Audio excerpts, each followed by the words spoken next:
મહેમાનોને માન તમે ધન ભરીને દીધા નહીં એ પેઢી નહીં એ મહાન કહેવાય. એટલે આવા માનવંતા મહેમાનો આ તો મગનભાઈ તો ખૂબ મોટો સાહિત્યકારનો જીવ છે. હા, અને રાજેન્દ્રભાઈ તો જય શ્રી રામના નામથી અવાજ આ જનસભાઓ કરીને મારો અવાજ બરાબર છે નહીં એટલે માફ કરજો, કારણ કે મારો દીકરો 25 વર્ષની ઉંમરની અંદર આખા ખંભાત શહેરની અંદર નાનકડો છે અને નગરપાલિકાનું ઇલેક્શન લડી રહ્યો છે. આજે એની વિશાળ જનસભા છે અને રેલી છે 4 વાગે. પરંતુ આયોજકો ભાઈશ્રી બંને પ્રહલાદભાઈઓની આગ્રહ, નારાયણભાઈ એ તમામ લોકો મિત્રોનો આગ્રહ હતો કે 5 મિનિટ માટે પણ તમે આવજો એટલે નાથ ગંગાના દર્શન પણ થાય.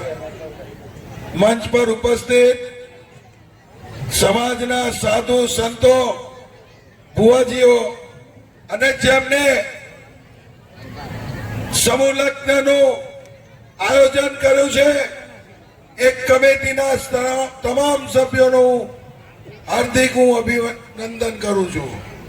આ ઇન્દ્રમણાની પાવન શિવપુરી ધરતી પર, શિવપુરી એટલા માટે કે શિવ ભગવાનનું મંદિર બની રહ્યું છે, શિવપુરી ધરતી પર ખૂબ ખૂબ હું ધન્યતા અનુભવું છું.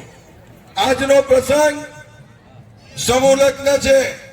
તમામ દીકરા દીકરીઓના મા બાપ એમને મોટા કર્યા, પરણાવવાની ચિંતા હોય, પરંતુ સાચા મા બાપ આયોજકો છે. તમારા ઘરે ના મંડપ, ના ઢોલ, ના ડીજે, ના કોઈ મહેમાનોની ચિંતા, માત્ર ને માત્ર તમારા દીકરી દીકરાને જે કઈ સામાન્ય વિધિ કરવાની હોય એ રીતે જ આવવાનું હોય છે. તો પ્રથમ તો સમૂહ લગ્ન કમિટીના સાચા મા બાપ કહેવાય દીકરા દીકરીના, કે જેનો સંપૂર્ણ ભાર દીકરીના કે દીકરાના મા બાપનો આ કાળઝાળ મોંઘવારીમાં સંપૂર્ણ ભાર આયોજકોએ ઉચકી લીધો. એટલે પ્રથમ આયોજકોને હું ધન્યવાદ આપું છું કે આવા અનેક સમૂહ લગ્ન કરો.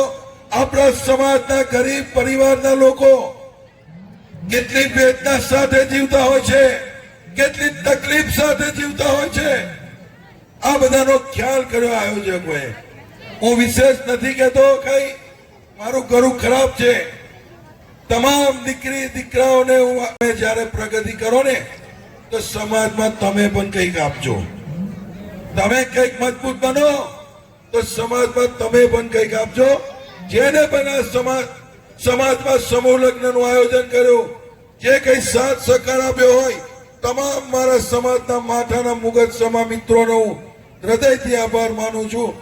જય હિન્દ, ભારત માતા કી જય, જય જોગણી માં.